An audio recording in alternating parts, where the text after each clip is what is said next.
Connection established.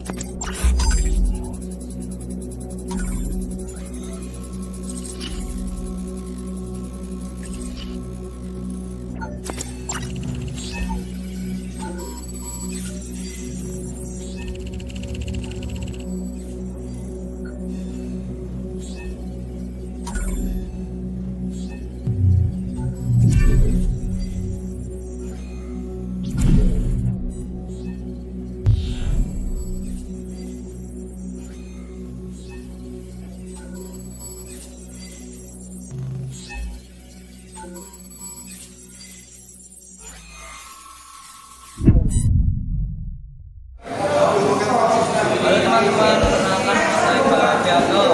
Teman saya namanya adalah Renat Bianto. Kami lulus dari SMA Negeri Purwakarta 2021. Kami sedang berada di bagian mesin. Kami ingin menjelaskan tentang energi kubur.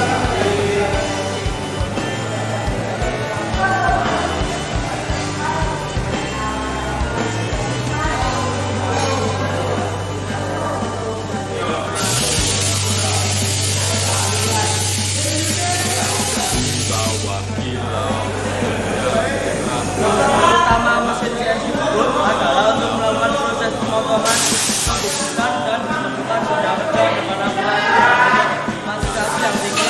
Mesin CNC kubur menggunakan untuk mengendalikan pergerakan mesin, memungkinkan pembuatan komponen dengan bentuk dan ukuran yang sangat presisi. Mesin ini digunakan untuk membuat mesin silinder, proses lubang dan lem. Ada berbagai material seperti logam, plastik, dan kayu. Dengan teknologi CNC, proses produksi dapat dilakukan secara otomatis dan bermanfaat. Mengurangi proses kesalahan dan